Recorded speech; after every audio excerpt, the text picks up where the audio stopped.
Okay, I hope you enjoyed that, everyone. I know it was a little bit long, but hopefully there was some useful information for you there. I noticed there's quite a lot of you here today. That's amazing. Okay, so I thought we would start with the reflective questions. Um, so the first one, actually, the first reflective question that hopefully you've had time to have a good think about is, how do you decide which functional language to teach your students? I would suggest, as per the video actually, as per the workshop, um, really it depends on the needs of your students. You really have to find out what your students' needs are. As suggested in the workshop, if you've got a student that's, living in the UK, then they're going to need a hell of a lot of functional language to get by in various daily situations. Um, However, if you've got a student, if you're teaching in Japan and you've got a student that only needs specific language in English, specific functional language, for example, language for participating in meetings, for agreeing and disagreeing, then that would really be the main focus of your syllabus. So how to decide which functional language to teach really does depend on the needs of your students. Also, I guess it depends on the level of your students as well. If you look at course books, the average course book that we would use in language language schools really focus. It's more of a grammatical um, syllabus, especially the older course books. They tend to focus more on grammar, and you have to teach specific grammar at a specific level. And it's the same for functional language. So, for example, in a beginner book, they might only focus on functional language for basic things like expressing likes and dislikes. It's also, how do you decide which functional language to teach your students also depends on the level of your students and what they can cope with. So what language do they already have? So that's a consideration. It's not to say that you couldn't, add in some other really high frequency functional exponents that if your students, for example, living in the UK might hear when they go outside of the classroom, why not teach those to them as well?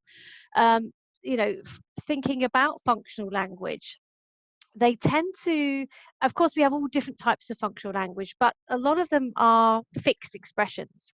So let's think about a few of them. For example, if you said, would you like to go to the cinema? This is language for inviting. Or shall we go to the cinema? They follow a very, very simple structure. You've got the modal verb, you've got the subject, and then you've got the infinitive form of the verb. So they kind of follow these fixed expressions tend to follow sort of a kind of a simpler structure grammatically. So, why not kind of slip in would or another modal verb as well, even though it might not necessarily be taught at that particular level, if it's useful for your students. Does anyone else have anything that they want to add? Yes, Gabby. Yeah, I mean, Rachel, I have 3 questions. So I'm going to ask the 3 questions at the same time. So Okay. in terms of the levels, many people, many teachers believe that teaching functions to beginner level students is counterproductive. So this is my first question. Yeah. Now, on the other hand, how do you actually incorporate functions into high level classes?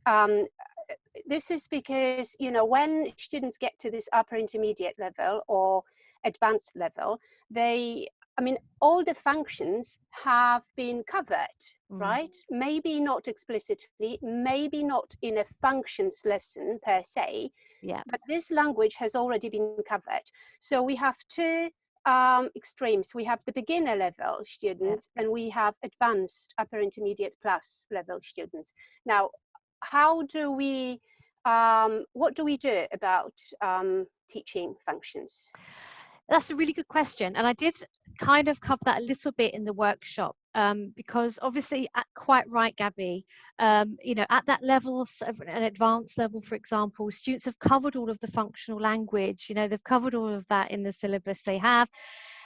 So I would suggest making sort of more, you know, more fun activities could come from it. So, for example, focusing on sarcasm Mm, and sort of the more advanced features mm, of, you know, of functional language, rather than just um, you know, the different phrases for different formal or informal situations. You could then mm, focus more on the intonation patterns, mhm, and then delve into things like, you know, sarcasm, because of course they would be able to handle that, you know. mhm. um, Do you think it's important? Sorry to interrupt, Rachel, that's but okay. do you think it's important at this high level, okay, when you kind of try to sneak in this other layer, you know, of I don't know, language, register, yeah, sarcasm. Now, do you think it's important for the teacher to actually be very explicit about what is being taught? Like, you know, saying to your students, look, what you are learning now is actually functional language. This is not grammar, okay? It's not lexis. It's functions. Do you think that it's important for students to recognize functions for what they are? Because very often we kind of, teachers teach functions as grammar. They teach functions as lexis, right?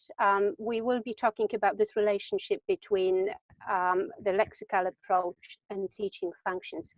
So very often when you say to your students functional language, they have no idea what you are talking about. So how important is this awareness in the classroom, I think student it's awareness? Yeah, I think it's important to kind of make the context very clear. And so students, because they have such a clear context, they're able to pick out the functional language themselves often. Of course, you know, you can say to your students, this is functional language for, you know, I don't making a suggestion. But if the context is very clear that you're presenting it within, for example, the one on the video that we've just seen, you know, it's quite clear the context is, you know, you want to go shopping, your car's broken down, what do you do? So the language that you've used within that particular context is so clear. It's so clear that that's the language that you would use in that context. Mm, um, and obviously asking the correct questions just to ensure that they've grasped that, the CCQs. Then I mm, think that's usually enough. It's not usually always necessary to just say, I'm going to teach you functional language for blah, or for, you know, for mhm, this or for that, mhm. as long as the context is really, really clear. And of Uh, course, focusing on the, you know, the modeling and drilling as well. mhm. You know, to let them know this is, you know, the Yeah, intonation plays a yeah. big part and everything as well. Yeah. Yeah, yeah, yeah, yeah. I mean, I have to say that I like to be explicit about it, if only because when students want to make a note of this language somewhere, okay, then they have to manage their own notes, right? So they list this new language under either lexis or functions or well, grammar. So that's for revision. And it's also when they decide to revisit the lesson, then they know exactly what it was. So I like to be explicit about it. But yeah, I guess it makes a lot of sense. If you have the context and students Mm. can work out the meanings, then obviously you don't have to say this is functional language for, Yeah. um, Because I thought we were talking about higher level students, because yeah. with lower level students, I would always, obviously the aims always go up, and, you know, right at the beginning of the lesson, so students need to know the aims of the lesson because they need to know what they're working towards. But I would say with higher level students, it's not always necessary to do that, because if the context is very clear, then that's usually enough for higher level students. But for lower level students, I completely agree with you. Mm. I would definitely make it clear that this is language you would need for this particular Yeah. situation. Yeah. So that makes me, I have to ask you this question because it kind of, it follows from, you know, what you just said. So at higher level, we don't teach functional language lessons, full-blown lessons, right? So we can just dip in and out of Yeah. function, right? You wouldn't recommend kind of, when you plan lessons, you plan lexis lessons, you plan grammar lessons, you plan skills. You wouldn't plan a functional language lesson at say at an advanced level. You would just kind of try to sneak Introduce in language. individual functions, right? Yeah, I would just, yeah, exactly. I would just introduce language within a context, and get them to perhaps, you know, practice using different intonation patterns or something like that, rather Mhm. than focusing, because they would, like you said, like we've already mentioned, they would have already come into contact with um, so much functional language already at that stage of their Yeah, learning. yeah, So it doesn't have to be a functional lesson plan specifically. yeah, It could just be dipping in and out of, yeah, of yeah, it. yeah, Um, and yeah. You even, see, mm, even if you're teaching, let's say in a course book, you've got will for predictions or something like that, and you thought that your class could deal with it, you could then say, okay, we can also, use will for, I don't know, promises or whatever at a higher level that, students would be able to handle that. I would say at very low levels, going into the different uses of particular mm, language, like will for this, will for that, I would say no. But at higher levels, students can handle that, they yeah, can yeah. handle it more. Yeah, I can see Angela has made a comment in the chat box that she's always Ah, believed in functional language learning and teaching, because students learn the language in real context. You see, the reason why I asked you about kind of teaching functional language explicitly is because of my little niece. Uh, I have a niece who is 15 years old, and she has been studying English for many years, and I'd say she's at an upper intermediate level at the moment. And she asked me a question the other day that I just couldn't believe she was even asking me. She asked me about the verb may as a modal verb. And she was very confused about this verb.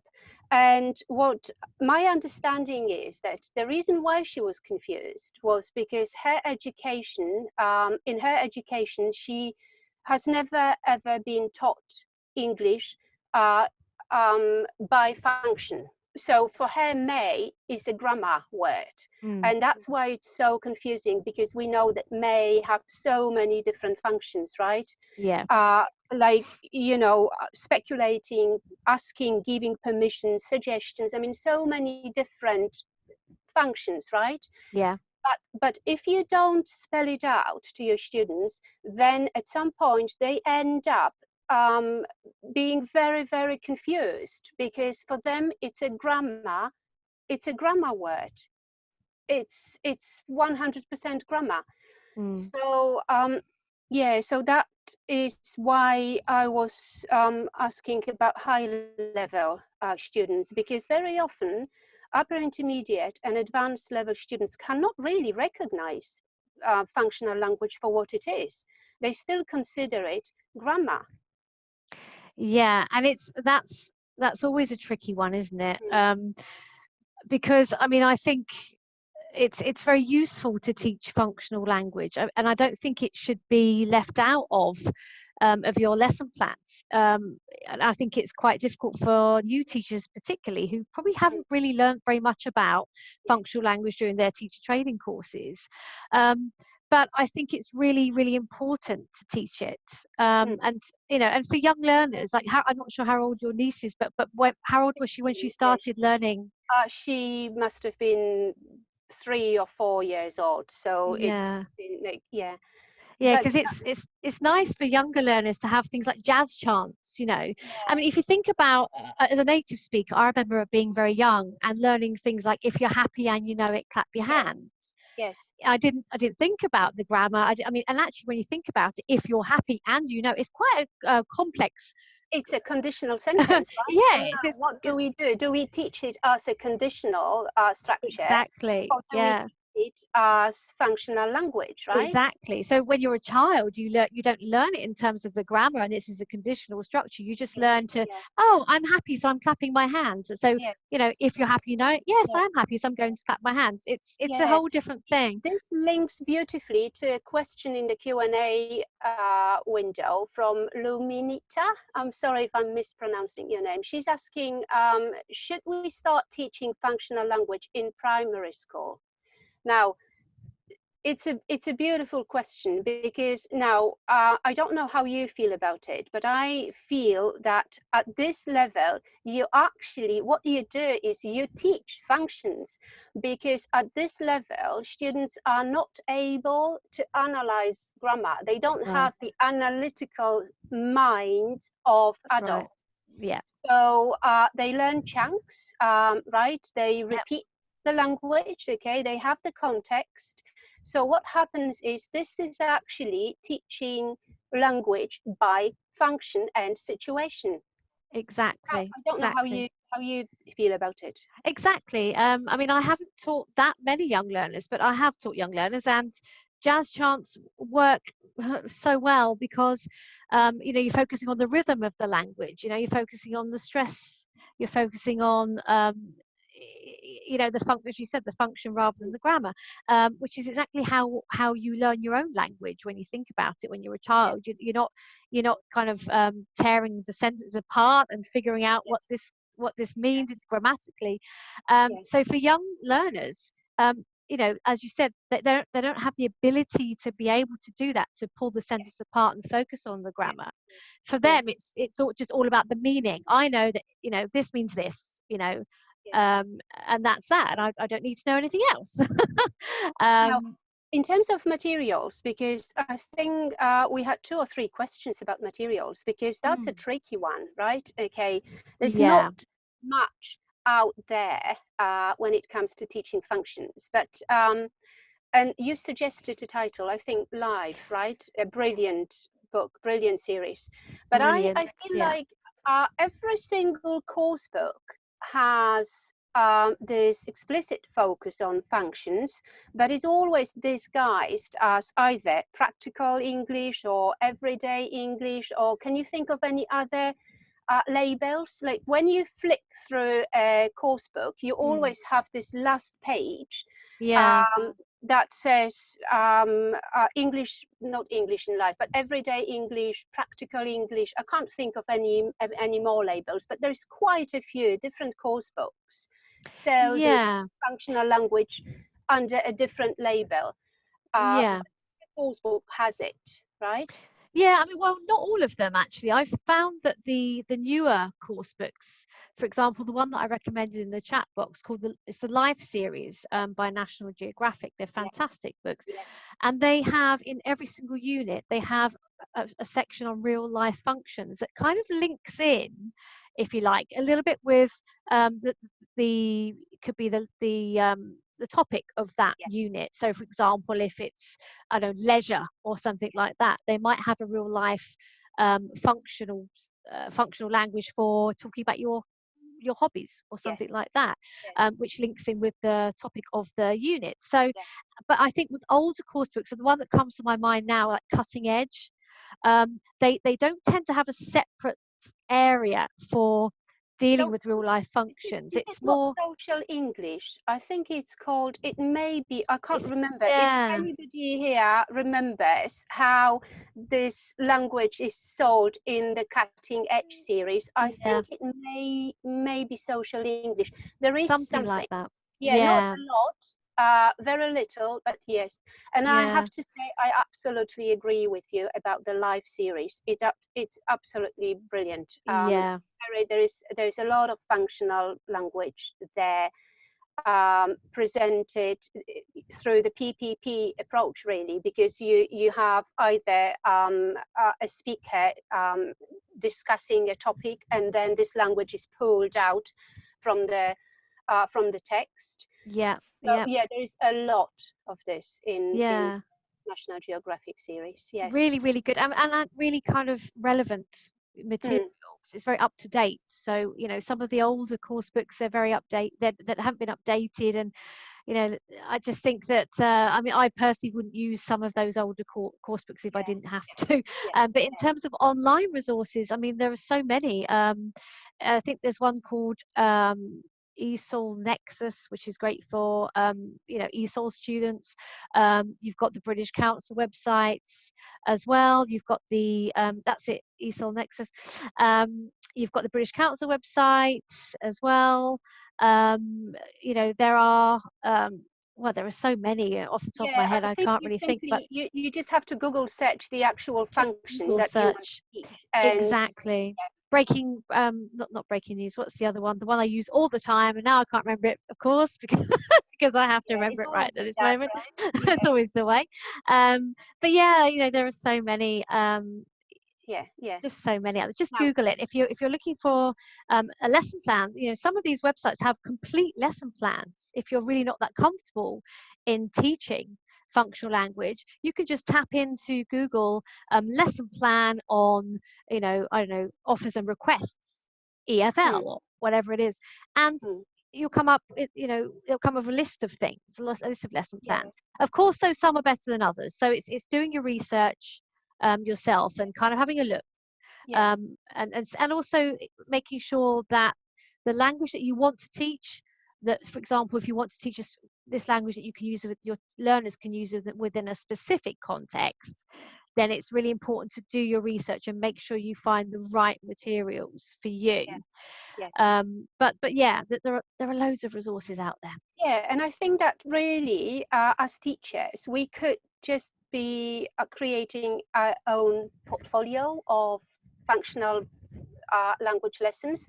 So by preparing a lesson, I mean, by doing the research and just kind of listing the language that you are going to use for teaching purposes, um, you kind of you save it for later. So if you have to teach the same language in the future, you already have it. You don't need to look for any other materials, right? Yeah, So exactly. yeah, just create your own um, functional language course book, if you will. Yeah, you know, But sometimes you have to create your own syllabus. If you've got a one-to-one learner, for example, with very specific needs, you know, you would have to get used to finding your own lesson plans. Of course, some course books might have, you know, some parts that would be useful for your student, but, you know, more often than not, you're going to have to supplement. So it's really thinking about the needs of your learners, and at times you might not find anything out there, and you might have to just create your own yeah, reading or your own listening yeah, extract or yeah, something like that, yeah, to ensure that they're using the right language for that particular context that you want yeah, them to know, yeah, because obviously appropriacy is a big part of it as well, yeah. you know. Rachel, let's talk about this lexical approach again. I know you have already answered one of the questions in the Q&A, but Maria is also asking. She has a question here. Some functional language can at times make little, oh no, it's not this one. There was another one from Maria. Would you say that fixed expression phrases fall into the same category as functional language? So now, what's the relationship between functional language and the lexical approach? Because they are very similar. Some teachers say they are very similar. They can't really see the difference between teaching lexical chunks, teaching through the lexical approach, and teaching through the functional approach, right? So how are they different? Maybe they are not. Well, I don't think they're that different, because obviously, you know, the lexical approach is language teaching that makes vocabulary the most important element, you know.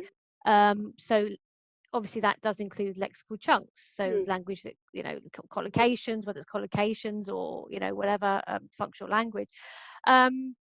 So I don't really think there's that much of a difference, but I think it's important that, you know, that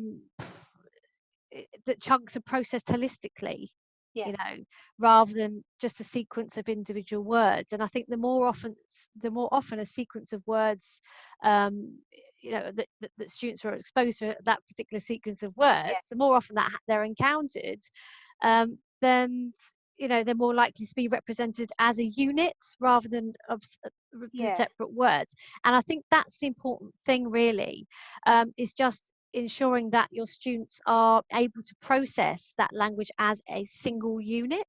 Yeah. And I guess that's really what the lexical approach is about, making the vocabulary the most important thing and allowing your learners to be able to learn, a single unit rather than individual words. Mm. It's actually, there's a lot of evidence that suggests that, um, there are many chunks that, that are as frequent or more frequent than the most frequent individual words Mm. in the English language. So it just makes sense that you would, expose these to your Yeah. learners as often as Yeah. possible. But functional language is a part of the lexical approach, Yes, of yes, course, but yes. there are And the lots of lexical other. approach is part of the functional use of Exactly. language, right? Exactly. But Yeah, we have other things here. We have collocations, like words which naturally go together, yeah, we have idioms, idiomatic yes, language as well. yeah, So it's all a part, yeah, of this yeah, lexical approach.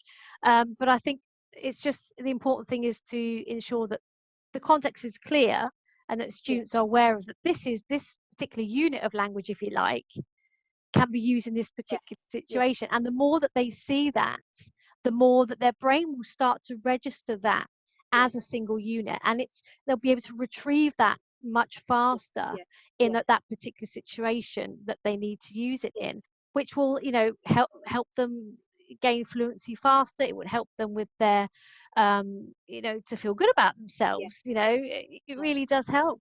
yeah. Um, I Yeah, I hope I've think answered the question. yeah, I think it's the social aspect of functional language that is also slightly different, right? Because in the lexical approach, it's about chunks and learning new language, lexis and grammar, right, through chunks. But Yeah. with functional language, you really the main concern is to kind of to get the students to understand the relationship between the people, because obviously functional language is usually a dialogue, it's a conversation, right? It's the communicative competence, if you will. So it's never one-sided, right? So it's about communicating with people, okay? So there is A and B, okay? So there's a relationship between the speakers, Mm.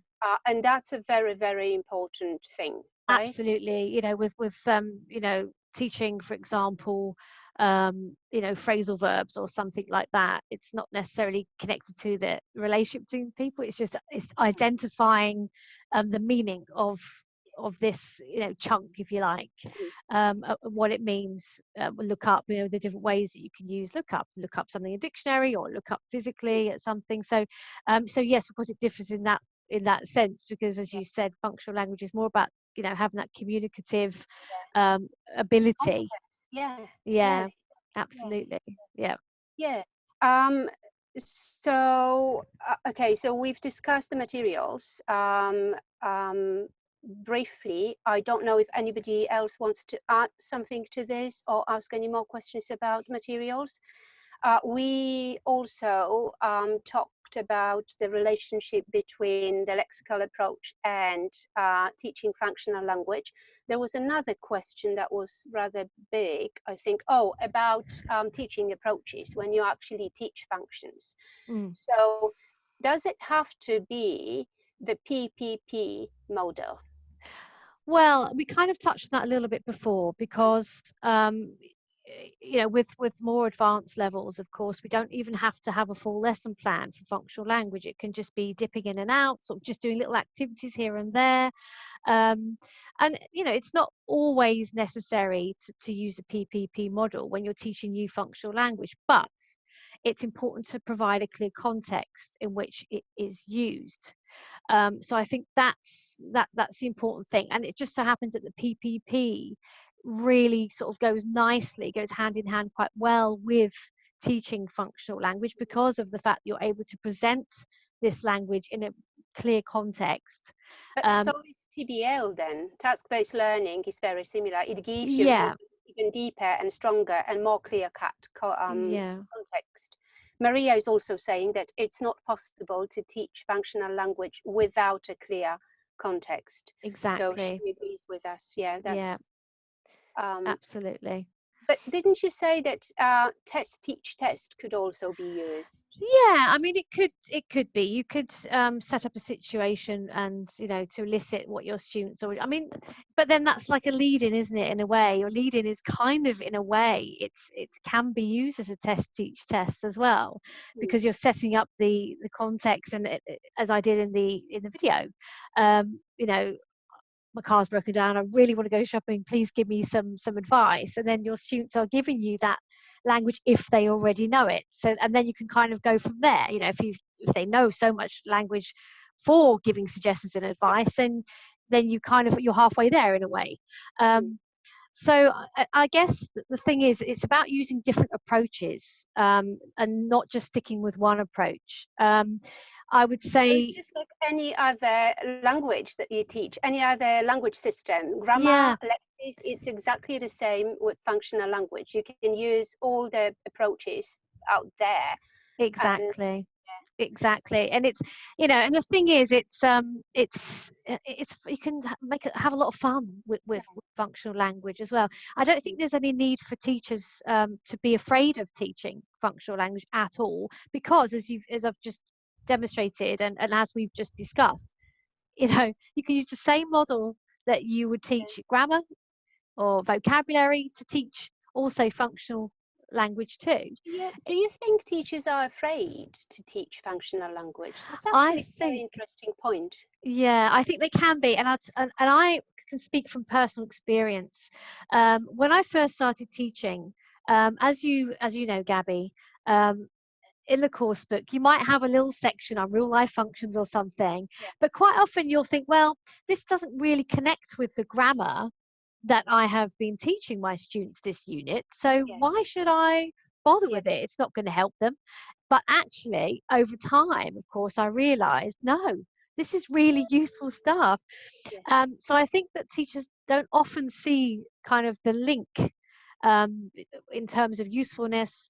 They don't really see the link at all with what grammar they've already taught their students. hmm, So I think that can be, especially if you're kind of, short on time or your lesson plan, you might think, oh, I'll leave that bit out, but you don't have to do it all in that one lesson. You can go back to it another day and just, create a lesson plan purely just from that functional language yes, within yes, that unit. yes, You don't have to always link it in straight after the teaching the grammar focus for that unit. Just go back to it another day. yeah, But I think yeah, it's important not to miss it, because your students, think about the needs of your students. What are your students going to need to be able to do with the English language? Is that going to be relevant for them? Is it going to be useful for them? If so, I'm going to teach it. And really, it should be as simple as that, I think. yeah. I mean, if you think about it, we all call ourselves communicative teachers, right? We refer to the communicative classroom over and over and over again. Now, what is the communicative classroom? The communicative classroom is the classroom that helps students get this communicative competence, right? And what is this competence? It's actually the students' ability to use functional language, because if they Exactly. can't use functional language, they are not communicative. They only understand grammar and know lexics, but they are not really able to use it and to be communicative in real life. So the communicative competence that is the main purpose of the communicative classroom is actually functional language. Absolutely, because you can't communicate, without there being a purpose. So even if it's things like, I don't know, making commands, or something very simple, or saying your name, or there's always a purpose behind why you're speaking. Yes. So the entire language is there to fulfill a purpose, if you like, or a function. So I think it's really important to remember that we don't speak without having a reason for speaking, or we don't communicate with it without there being a reason or a Yes. message, a particular message that we want to communicate. So Yes. Yes. that's why you can teach functional language right from very, very low levels, right from the beginning.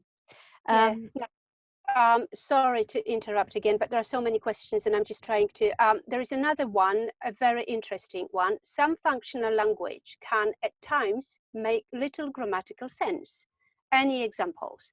Now, I wonder, this is Maria asking this question. Now, I wonder, Maria, I wonder how you mean, because when you say functional language makes little grammatical sense, how do you actually mean this? Do you mean that a particular function can have so many different exponents and they are so different grammatically that this may be confusing for students? So for example, if you use the second conditional, okay, to make suggestions, or if I were you, I'd do this. How about doing this? You already have two grammatical structures, right? Perhaps you should do this. So you already have three grammatical structures, okay? So do you mean that functional language makes little sense because different exponents kind of exemplify different grammar point, or because functional language doesn't make sense? I wonder if you could clarify, Maria, if you are still there. Is I that was thinking, okay, from the point of view of the mother tongue of the student, that very often, they don't get the meaning because they have this bad habit, perhaps, of using the grammar to understand a sentence, in that case, which is used as a functional expression, and they don't make it, doesn't make sense, and then they accept it as a matter of fact, and they learn it without questioning the grammatical point. That's what I'm okay, but now we have, this is a very good point, and it's something that Rachel mentioned in her slides, yeah. in her presentation on one of her slides, and I wanted to ask her, but I have to manage the time, so I decided not to. But now you are bringing it up, so we have to ask grammar and functions. I mean, is it because when we teach functions, okay, it's not either or. So it's not like we teach functions, and because we teach functions, we don't teach grammar, right? Because what happens is when you teach functional language, you effectively teach grammar as well, but you teach it from a different perspective, because students eventually have to look at this grammar and they need to analyze the grammar in order to be able to understand it. So they will memorize it, but when you teach functional language, you typically present the different exponents in a table, so students can see exactly the grammar pattern. So you teach grammar, but you teach it in a different way, perhaps. So I feel like the difficulty is that sometimes it's more than one grammatical point, okay? So sometimes when you teach a particular function, you may end up having to deal with three grammatical structures, okay? And that may be a difficulty. But yeah, yeah. I mean, I guess it depends on, as really, I would say, as I said in the video, in the workshop, that you really shouldn't focus on too many different exponents in one lesson, because your students, it's too confusing for them. And I think that if you focus on, I don't know, two or three for a particular context in one lesson, then your students are going to be able to deal with that. But if you introduce so many different complex structures in one lesson, it's like anything. It's like you wouldn't teach all of the grammar structures in a week. You just wouldn't do that. And it's the same with functional language. Yes, that's so true. So yeah, that's so true. So I guess you kind of decide if the grammar is complex, then you reduce the number of exponents. If the grammar is pretty straightforward, you can give your students more exponents, right? Exactly. Yeah. Balance it. I think Maria wants to say something to us. Maria? Sorry, the point was the fact that with some students, when they try to analyze the language within one of these functional, within the functional language, then they can't find an equivalent in their own language, and Yeah. that's why I never use the word we're going to learn functional language. I don't mention that. I Yeah. just launch into the lesson, and then try. I mean, you get the students, they want to know the grammar and dissect, they want to dissect everything. Yeah. But like in their own language, they will have expressions as well that will be just functional, like all languages have their own functional elements. Absolutely, I totally agree with you there, Maria. The thing is, with children, go back to the young learners point.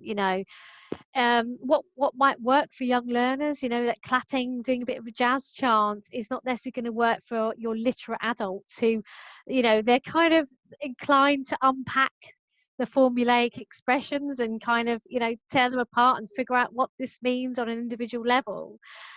It's not going to work that way for some adults. But I think, there has to be, I think ultimately there just has to be a combination of, teaching functional language, functional exponents, and teaching grammar. I don't believe that a full functional syllabus necessarily would work that well with most learners. But the point is that it's useful for your learners, so therefore you should teach it to them, because they're going to need it. They're going to leave your classroom, and they're going to need to use language for ordering food in a cafe, and they're going to need language for accepting invitations and offering and suggesting all this stuff. So I think it's, as a part of a EL2 syllabus, it works very well and should be included, but certainly it shouldn't just be taught in an isolated way. So yeah, absolutely.